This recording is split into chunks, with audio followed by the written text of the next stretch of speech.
এই বুথে এই 231 নম্বর বুথ প্রাণগঞ্জ মরিচা তাঁতিপাড়া এইখানে কমরেডরা দেয়াল লিখেছিলেন। আমাদের এই মহিলা কমরেড আছেন, এনার বাড়িতে গিয়ে হুমকি টুমকি দিয়ে এসছে আর কি, তৃণমূলের তরফ থেকে, তাই তো। আক্রমণ, জীবিকার ওপর আক্রমণ, যা আমরা 11 সাল থেকে ভোগ করছি, এখন ওদের সামনে এসে এই মুরব্বি করার কথা নয়। তাও ওরা এতটাই মরিয়া, ওরা জানে যে এই ভোট যদি ওদের রেজাল্ট খারাপ হয় তাদের ওদের এই লুটে খাওয়া বন্ধ হয়ে যাবে।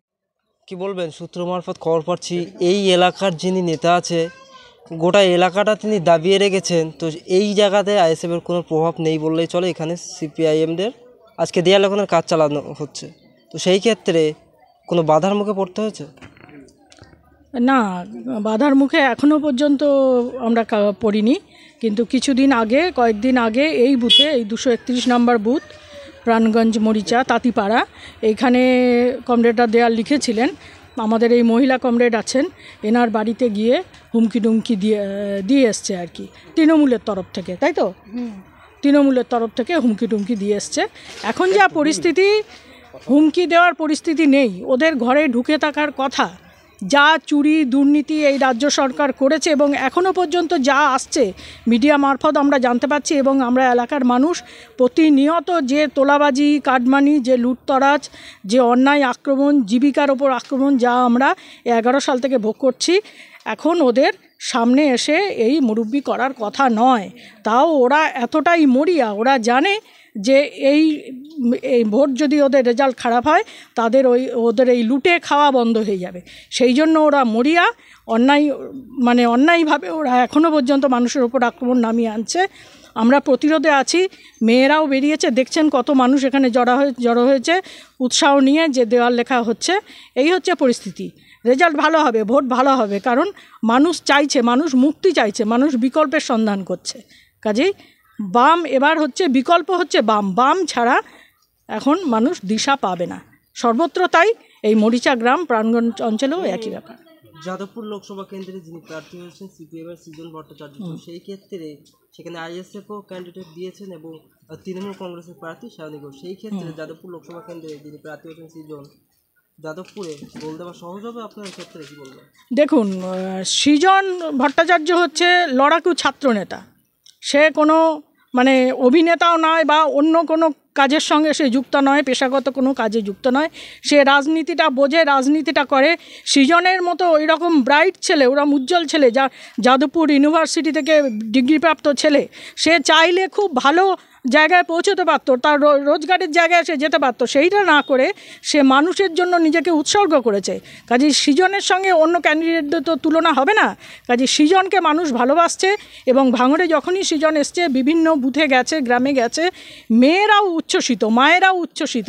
সবাই চাইছি আমরা যে ভাঙড় সৃজনময় হোক, সৃজনশীল হোক। কারণ ভাঙড়ের যে বদনাম, এই তৃণমূল কংগ্রেসের আমলে ভাঙড়ের যে বদনাম হয়েছে, সেই বদনাম ঘোচাতে পারে সৃজন জিতলে। তাই আমরা চাইছি এই যাদবপুর লোকসভায় সৃজন জিতবে, আমরা আশা রাখছি, এবং ভাঙড়ে তো অবশ্যই ভালো ফল করবে। কিন্তু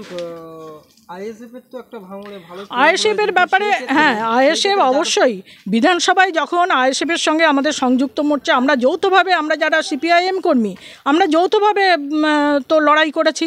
এটা আইএসএফের যে এখন বিধায়ক রয়েছেন, যে সংযুক্ত মোর্চার বিধায়ক, উনিও তো বারবার বিভিন্ন মিডিয়ায় দেখেছি উনি স্বীকার করেছেন, অস্বীকার করেননি। কাজেই আমরা যৌথভাবে লড়াই দিয়ে আমরা বিধানসভা সংযুক্ত মোর্চার হয়েছিল। পঞ্চায়েত নির্বাচনেও আমরা একটা অংশ, আমরা যারা লড়াই করেছি, আমরা আইএসএফের সঙ্গে যৌথভাবে করেছি। কোনো এক অজ্ঞাত কারণে এইবার তারা প্রার্থী দিয়েছে। কেন প্রার্থী দিয়েছে তাদের নিজস্ব ব্যাপার, হতেই পারে। আমরা চেষ্টা করেছিলাম, কারণ বিজেপি এবং তৃণমূল এই দুই ভয়ঙ্কর যে শক্তি এবং ফ্যাসিস্ট শক্তি, সাম্প্রদায়িকতা এবং লুট তরাজ যা চালাচ্ছে, এর বিরুদ্ধে একটা ধর্মনিরপেক্ষ মানুষের একটা জোট হয়ে যৌথভাবে লড়াই উচিত ছিল। আমরা সেটা আপ্রাণ চেষ্টা করেছিলাম, সফল হয়নি। সব কিছু দিয়ে সবসময় সফল হবে তার তো কোনো মানে নেই। আমরা যারা আমাদের সঙ্গে আছে, কংগ্রেস আছে এবং অন্যান্য যা শক্তি আছে, তাই নিয়েই আমরা লড়াই করছি, তাই নিয়েই আমরা যাদবপুর জিতবে। এই পর্যন্ত বলতে পারি। লক্ষ্মীর ভান্ডার 500 টাকা দিচ্ছিল বাংলার মুখ্যমন্ত্রী। আরে লক্ষ্মী ভাণ্ডার তো এটা তো কারুর মানে পৈতৃক সম্পত্তি নয়। লক্ষ্মী ভাণ্ডার দিচ্ছে আমাদের ট্যাক্সের টাকায়, জনগণের ট্যাক্সের টাকায়। আমি, আপনি, এই সবাই আমরা একটা মুড়ি কিনতে গেলে, একটা দেশলাই কিনতে গেলে ট্যাক্স দিই, সেই ট্যাক্সের টাকায় লক্ষ্মী ভাণ্ডার। একটা সরকার কি নিজের পৈতৃক সম্পত্তি দিয়ে সরকার চলে?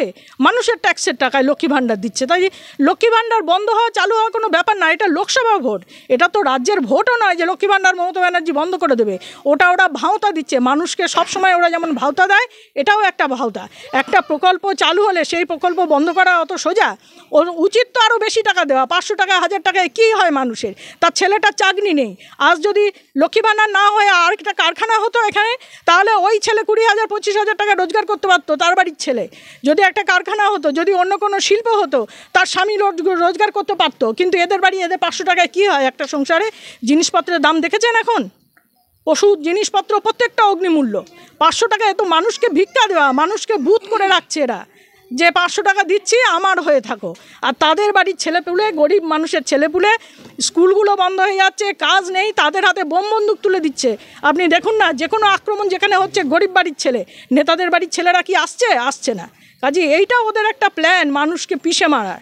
এই লক্ষ্মী ভাণ্ডার অবশ্যই চালু থাকবে, যেই আসুক, যে সরকারই আসুক। আমরা তো যদি বিকল্প বাম হয়, তাহলে তো আমরা আরও বেশি দাবি করব লক্ষ্মী ভাণ্ডার। একটা মানুষের হাতে 5,000 টাকার কমে কিছু হয়? আমরা সেইটা দাবি করব। উনি তো গোয়ায় গিয়ে বলে এসেছিলেন 5,000 টাকা দেবেন, তা উনি কেন পশ্চিমবঙ্গে 500 টাকা দেন? সবটাই তো ভাওতা, এতেই তো বোঝা যাচ্ছে। তৃণমূল কংগ্রেসের অনেক উন্নয়ন রয়েছে এমনটাই, কিন্তু শাসক দলের নেতারা বলছে যে 34 বছর বাম সরকার কিছু করেনি, অর্থাৎ লড়াইয়ের ময়দানে আবার সিপিআইএম। কি বলবেন? 34 বছর আপনি যদি এই এলাকার লোক হন, 34 বছর বাম সরকার কি করেছে আপনি নিজেও জানেন কি করেছেন। এই এলাকায় বিদ্যুৎ, রাস্তাঘাট, লেদার কমপ্লেক্স, বিভিন্ন এই যে ব্রিজগুলো হয়েছে, নলমুড়ি হাসপাতাল, সব কিছু বাম সরকারের আমলে। এরা কি করেছে? এরা নীল সাদা রং করেছে। আর কিছু ঢালাই রাস্তা, সে তো করতেই হবে, কারণ একটা সরকার জনগণের পয়সায় যে ট্যাক্স, তাই দিয়ে তো সরকার চলে। এ তো তৃণমূল সরকারের পয়সা না, এ হচ্ছে তৃণমূল দলের পয়সা না, এটা সরকারের পয়সা। মানুষের ট্যাক্সে সরকার চলে। উন্নয়নমূলক কাজ আরও তো করা উচিত ছিল। একটু গ্রামের মধ্যে ঢালাই রাস্তা ছাড়া আর কী করেছে আপনি দেখান দেখি, আর কী করেছে? নীল সাদা রং ছাড়া আর কিচ্ছু করেনি, আমি তো তাই বলবো। এবং ভাঙড়ের মানুষের অভিজ্ঞতাও তাই। আপনার নাম? আমার নাম মানসী ঘোষ। দলের পরিচয়? আমি সিপিআইএম পার্টির জেলা কমিটি মেম্বার।